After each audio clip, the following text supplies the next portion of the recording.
Good morning. Happy Friday, everyone. Welcome to a very special Producers Club this Friday. My name is Halley Wright. I'm the team leader at Keller Williams Coastal Properties, if you guys don't know who I am. And I am joined today by two very special guests out of our office here at Coastal Properties. We have the Feldmans here. We have both Rob and Deb Feldman. And Zoe. Oh, and Zoe. So Yay, cute. animals. Can't forget about the animals, right? No, sorry. There's somebody doing a big old estate sale across the street, and she's want to tell everybody that she's here. So that's why we're holding. She's Miss Barkaholic. Okay, well, that's okay. I'm glad that we got a bonus guest today. Yes. So that'll be fun. So you guys, welcome to the call. Rob and Deb Feldman, tell us a little bit about yourselves, your relationship with real estate. Go ahead. I started back in 1994, and I actually came into it because there was a local realtor who was scamming a lot of people. And to go way back, my mom always wanted to go into real estate, and my dad never wanted her to. She probably would have been the for those that you know who she was, like the Shirley Saltman. My mom could sell ice cubes to the Eskimos. Just an amazing salesperson. Come on. And so anyway, she's begged me for years to go in real estate. I didn't want to do it. And then bottom line is Rob and I actually went into a business, a children's clothing business that we should have never gone into.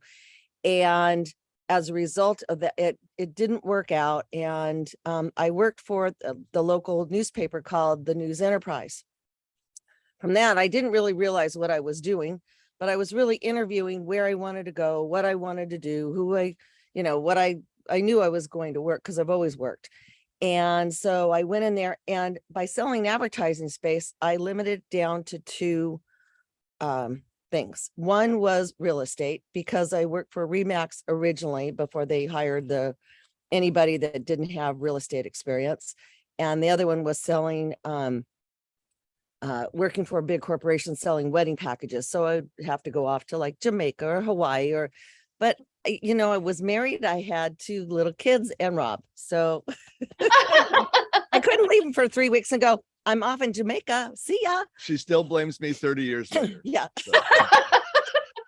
So I went in and I had some great mentors, and I learned the business. And at Remax, I went to Carol Treadway, who was the broker at that time. And I said, would you take me under your wing? And she said, yes, I did. And the rest is history. So fast forward to 1999, my business was booming. I had more than I could handle, and I didn't want to be in a partnership with somebody else. And so I told Rob, I said, go get your license. Oh. And we did. So quick, funny story. I take him out with me. We're in Huntington Beach showing property.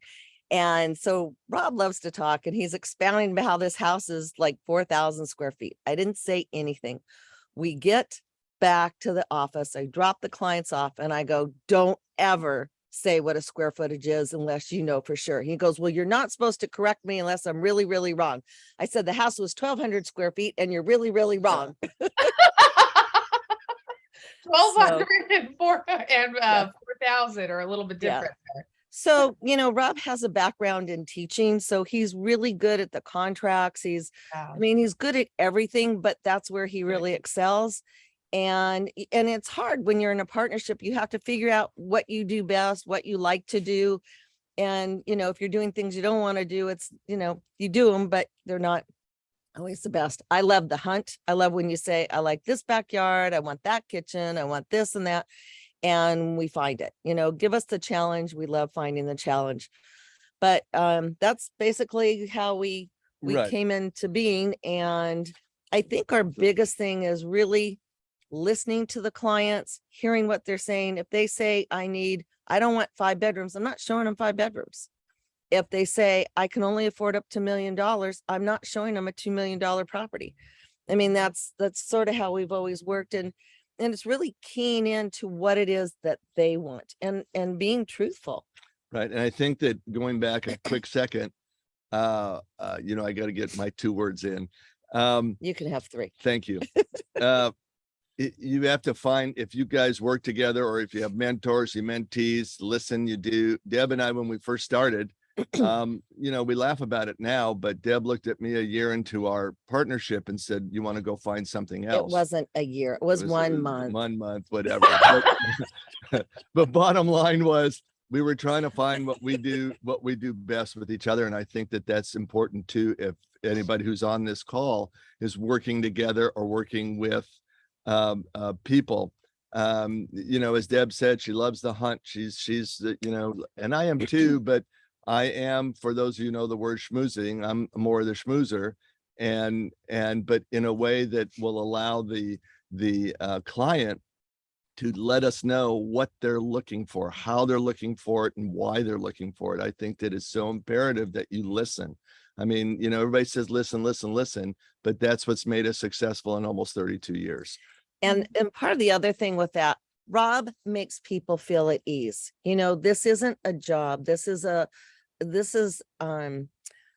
somebody's life. They're spending the most amount of money they're ever going to spend. So we want them to know that we're real, that we're people too, that we have needs and wants, and, we want certain things, and school districts, we're constantly advising our clients, like check with the mailman. They go, oh, we never thought of that.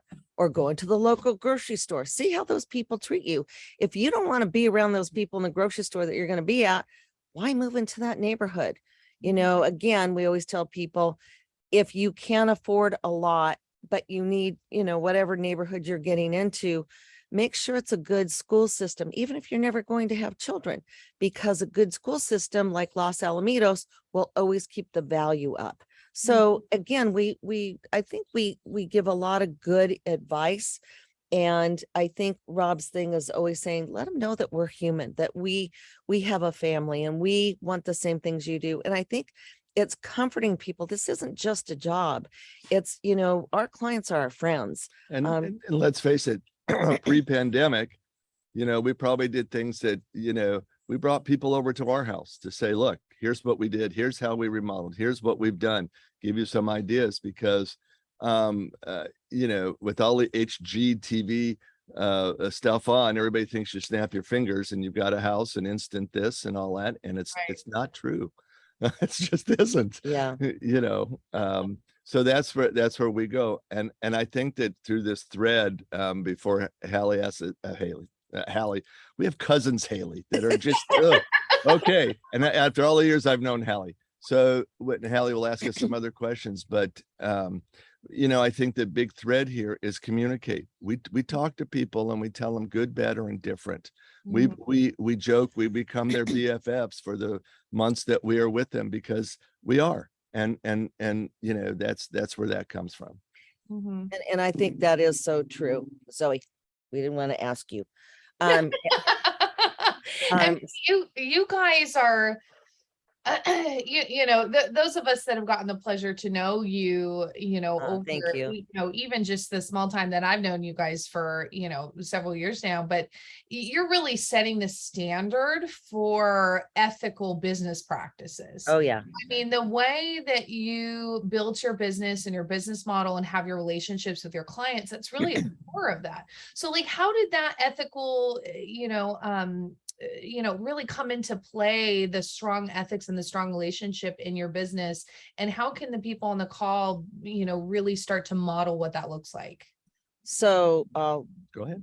So there was a local realtor who was taking advantage of people. My mom was one of them. She lost to the tune of like $400,000 from this local realtor, because he was doing seconds. He was saying, my mom's going in and this one's going in. And so I said, when I went into real estate, I told Rob, I said, I want to be the most ethical, honest person I can be with them, and tell them everything, and not get people into something that they can't afford, they can't do, and we went through that time period of the pulse loan. If you had a pulse, you got a loan. And I would say to them, if you can't afford this, they have that special rate at 2%, and then the next month it jumped to 6%. I said, if you can't afford that, then don't do that. We were really, and we're still continue to be that sort of like the parents on the shoulder saying, Are you doing the right thing? If something happens, can you afford this? We're always that kind of realtors that ask those questions, because not only is their space where they're living personal, you don't want anybody to go through a foreclosure, a short sale. I mean, it does happen and things happen, and people sometimes use their home as a, you know, A money machine. yeah, ATM. an ATM, when they were able to pull loans and do all that. So I think it goes back to the way we were raised. Both our parents were always very ethical and honest, different kinds of businesses. But I think if you're honest with people and you tell them like it is, they'll so much more appreciate what you do. And you talk about the ethical stuff of it. We educate them. We can't make the decision for them. We can't tell them you need to do this, you need to do this. Do not, especially some of you newbies who are on, you educate, and they come up with the final decision. Some of the things, the other thing that happened to us is somebody back in the early 90s tried to steal our identity when we started this business, and flyers, and put their picture on and our name, and we're selling in the neighborhood, and we're all that. And we like went, whoa. So we went through the process with, for those of you who know about power, with grievance, and then went through professional standards. And so Deb and I looked at each other and said, hey, we've got to continue this and practice what we preach. So you talk about, I was very fortunate. I followed Deb on to grievance, and then I was chair of grievance for 3 years. And then we graduated into professional standards. And we're not, people say, well, you're tattletales. No, we look to our own business because, I always tell people, when it's a double entendre when you say you teach ethics. You can't, because it's not a sexy subject. But what you do is basically, hopefully people wake up in the morning and they say, what can I do right today? Not what I can do to how can I scam somebody? How can I scam somebody? Yeah. How can I do? Because I go back to the other thread that we talk about. You all, it's not about the money. The money comes. People think all we do is think about our commission. It's the last thing in the world, because if we really broke down, and you all will laugh at this, if we really broke down what we made an hour, we're probably at about 8 cents an hour right now. I mean, and that's, well, with some clients, I mean, the ones that you've been working with, we have one, is it 4 years, 5 years now? Yeah. A friend of Rob's from high school. I'm ready to dump them. But so we do things that people, all kinds of, big time realtors say, hey, you've shown them a while, let them go. We're a little different. We don't. And that's what's also, we're not you've heard the name Mike Ferry. We don't follow what that is. It's like his philosophy is kind of love them and leave them. We want to build a relationship, because I'll tell you right now, I would say 99, well, probably all our business, but at least 99% of our business is all referral. There are clients that have had us, they refer their friends, they refer their family. That's what you want. And now our kids are of age of buying, and their friends are buying. And we have a lot of young people that grew up in our household that come back to us and say, please help us, because what we did for their parents, or they see what we do. So I think honesty, like Rob said, is the best policy, and always be truthful. And if you can't be truthful, don't be in this business. Right. And yeah, I mean, this maybe goes into another subject, but one of the other reasons we believe we've been successful is we have a good, the best way to describe it is a team around you. If you guys have a good lender, if you have a good title person, if you have a good home warranty, plumber, all that, make sure that you have it, because what's so cool in our neighborhood now, I mean, people knock on the door all the time still, even after pandemic, they'll still knock, and they'll stand back and, can we tell you, I need help? And that's what we feel separates us, from people. There's people out there that have 20 people on a team, but Hallie's talking about the ethnicity of it, the ethicalness of it. There's an agent out there that does blanket counters, doesn't even look, but does things on her own team, and basically looked at us and said, come after me. We feel that wasn't worth our time to do that, so we move on. But that's what I'm telling you guys out there in this kind of market and this kind of craziness. You've got to be true to yourself and who you are. I mean, listen to the Halleys of the world, many to Deborah Bell, to, I know Richard Sperling is doing all the, he's on here, is doing all the mentees and all that, and feel who you are, because that will dictate. You want a reputation out there where you want people to come to you and go, gosh, I can't wait to do business with you. You don't want to be told, oh God, these guys. Yeah. And the other person on the team is our broker. Our broker's amazing. And our past brokers, have been really good, and go to them. We always have questions. Does this work? Does that work? I don't know this. Don't be afraid to ask, and don't be afraid to tell your client, I don't know, but let me get you the answer. Call, and then call them back. And it may take a day, and say, it may take me a day to get the information that you need, but call, ask, and then report back. You're not going to know everything. Nobody knows everything about everything. So, that again, that makes you a little bit more human. Right. And one of the things that we really aspire to every day, we have a statistic.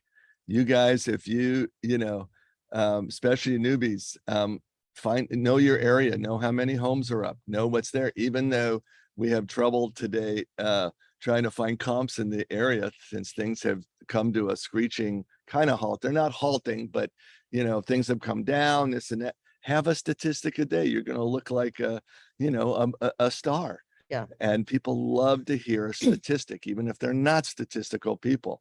And it's really kind of cool, so. Oh, I love that. You guys touch on so many really, really good points there. And I think, that ethical conversation is so important. And I actually heard Rob speak about this at one time, that, it's really about holding all of each other accountable, right? We raise the bar for each other. That's the freedom of the positive of real estate and some of the drawbacks. Therefore, if we're not working together and holding each other to these standards that we agreed to when we became realtors, right? We swore in and said, I, follow this, and this. But if we don't hold each other accountable, it's something that really lowers our professional bar. Right. And you know who the good realtors are, because they get the deals done. They're honest with you. They're not lying to you. And when they see our name and we're presenting a client, they know it's going to go through, unless there's something dramatically wrong with the house. And we don't want to sound like, oh, we're brand with it, but that's what we aspire to every day. Because you can't be in this business if you think you're going to do, and especially with the craziness of the pandemic and not selling or doing, if you sell one deal a year, I mean, then make it your the best thing in the world for you. We both believe, though, you've got to jump into this business full time if you're going to take it seriously. So speaking of the market, because you guys touched on that a little bit, and I do have to commend you, very always in tune with what's happening and shifting, particularly in your neighborhood that you farm. You guys are great farmers. But where do you see the opportunity in this market ahead? You've seen several shifts. Where's the opportunity that you guys see here for yourselves? I think just being out there. We've gone, because of the pandemic, we've gone back to mailing. So we mail, like, every time we get a new listing, we say, we have this listing, do you know a buyer for it, or something sold, so that you're letting your farm know, you're letting your past clients know. I think it's just staying in touch with them. And Rob you haven't done it since the pandemic, but Rob's a great walker and talker. So I sent him on his way. But people like to talk to you, and you really meet a lot of people in your neighborhood or an area that you're farming. I think that's important for the newbies to come in, and also the open house. I think we're the king and queen of open houses. We don't sit on our laptop. We're not like inviting people in. We give them a tour of the property. And, a lot of times people go, I can look on my own. Oh no, our sellers have asked that we show you around, because sometimes people come in and steal. That's been a problem in the past. And yes, Joey, I hear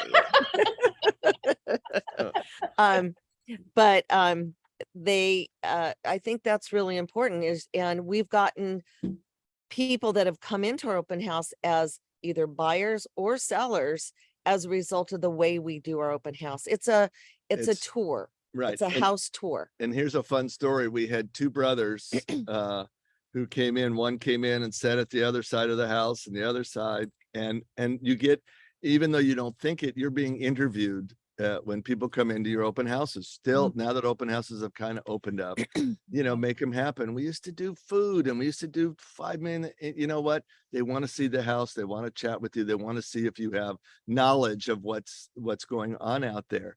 And that's where we get a lot of business. People say, oh, you just, some people who've interviewed us, you just do open house because you want business. Well, that goes without saying, but these two brothers became our clients. And referred us a ton of business. A ton of business. So yeah. The other thing is show the house like it's your own. And that's why we asked the seller to show us everything. So there might be a secret compartment of of a cabinet, or give people ideas. You can turn this into this or that, because people don't have vision. And so you have to say, you can turn this room into a bonus room, or you can, my God, or this opens up into the attic. You can put, like in our house, we have a room, and a lot of the there's some other properties that have done it, where you can push a desk into the attic area so that it's flush with the wall, but it goes back in. And so you surround it with the wall, and there it gives you more room. So always have, see what people do, get ideas, and then you can show people what's going on. And if you are taking classes, or, I'm sure there's people on here that have been in as long as us, but don't be afraid of the CMA, make it your own and make it there. And people, even if it's numbers, people love to see a notebook with the stuff, of who you are, what you are, some, pictures of what's up and that kind of stuff like that. And it works, one thing that I guess I'll bring it up. What we're finding in this market too, some agents are dropping their commission well below what it should be. Right. And you guys don't do that. Do not do that, because again, commission is such a personal thing. It's volatile. It's volatile. We have agents that say, well, I'm going to take 2.5 and give you 2. That's a bozo no in our book. You don't do that, because you're not going to want to show that property. And as buyers, if you're working with buyers, you're working twice as hard as that. Right. Listing agent works hard. And the other thing, when you're doing a listing, go look at the virtual reality pictures. It makes such a difference. And I'm not to take away anything from the stagers, because they do a great job, but why spend the money, especially when somebody needs as much as possible, for $150, $160? Pictures. We pay for our own photography. We never pass that. There's certain things we don't pass on. We don't pass on our TC's cost. We make enough money, don't be greedy. I think that's the other big thing. There's enough for everybody. You don't need to hog into somebody's territory just to do that, unless you're going to permanently do that. So I think be kind, be generous, follow the golden rule, treat people the way you want to be treated. And you know what? The money will come. And do stuff also completely has nothing to, well, it does have a lot to do, but learn, and I don't know, not learn, but hopefully you all will be somewhat philanthropic in your life, whether you have money to give or whether you have time to give. Because not only does it make you feel good that you've done it and done something good for this world that needs some, love and life and laughter more than we have at the moment. And Deb and I were blessed to be able to give back. And that's why we do the kind of things we do. And don't be afraid to talk to the brokers about it. They're willing to help and do. And even though we have KW Cares, they still work with you on other stuff that you do. And, try to involve your business in it, because it really works. I mean, this is not a plug, but everybody knows about Jazz Angels that we do. We have a big jazz on the patio, but we tell our clients about it, and they do, and some are coming. And some it's great. Musicians, so it's a cool thing. So maybe it's something one of the things they want to become involved in. And the other thing along that line, always dress professionally. Don't come schlubby. Don't come, in torn jeans and a dirty shirt, and unless you're at a garage sale or whatever. But look professional, because people look to you. Oh, and people will say to us, if we're kind of like, I'm in my tennis gear, I'm going to go play tennis in a little bit, but come and looking professional, because they always think that you are working, and even when you're not, you are. So you never know where you're going to pick up. You're the next always client. on. We and I know we're running all over the place here, but one of the cool things, we still write checks sometimes. So back before the market had all the electronic stuff, we have on our checks, Debbie Feldman Realtor, Robert Feldman Realtor. And somebody looked over Deb's shoulder, saw that you're a At realtor, a store. and we picked up a client. Yeah. Because they saw realtor on our checks. Doctors have it on. Why can't we? Yeah. Yeah. On the checks, the name tags, Everywhere. Yeah. Yeah. You'd be surprised if you're out and about, especially in the community. I mean, both of you guys are very actively involved, whether it's the broker preview, of course, Jazz Angels, Women's Council, and I think there's something to be said about being out in the public eye, right? It gives you more opportunity. Yeah. No, that's great. So you guys, we do have a couple minutes left. What else do you want to share with the group? Things that we could leave with, something that's gonna, really help get us through. Go ahead. You. No, me. You're being very polite, the both of you. I know. Look at each other and say, Well, we always you. after 44 years, what are we Right. going to do? Yeah. You end up All right, talking I'll about the go. same stuff. I think bottom line is live your best life. And I think the other thing is have balance. People work and work and work. You're in teams. Sometimes you're in these multi-teams, you're doing stuff on your own, but have life. You got to have balance. We've learned through the pandemic, we've learned through loss of life for, friends and family and all that. Enjoy your life. What are you working? You need to, as they do in Europe, they work to live. They don't live to work. And so if it's one day, if it's a half hour a day, obviously when you're first starting, we didn't have a pot to Piss in. Okay. And so I started and Rob was working, and then eventually I brought him in, and the rest is history.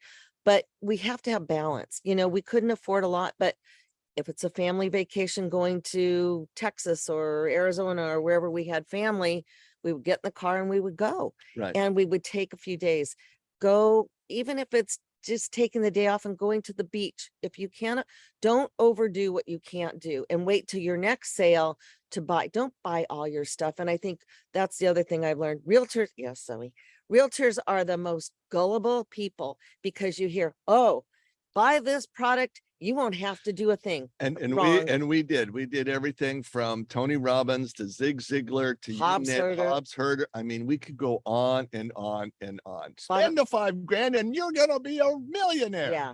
You know what? It boils but- down to hard work, Right. and taking care of you. And being part of KW, and I'm not saying this because Manny's on and Hallie's on and some other, you guys, if you need classes, if you need stuff, don't be afraid to talk to these guys, because as good as our other brokerage was, they didn't have that stuff. We had to learn on our own. You don't have to learn on your own. If you don't know something, ask, because then when you have the answer, people are going to love that you have the answer to it and the right answer. And know. we're not computer geniuses, and Kim No. knows this. Kim knows that. Yeah, she knows it well. And so, they're there to help you. They get you through what you can't do. So, And one of the best kept secrets that we've talked to a few people in the office, if you have a listing or if you need to do the e-blast through Kim. Goes to 30,000 agents.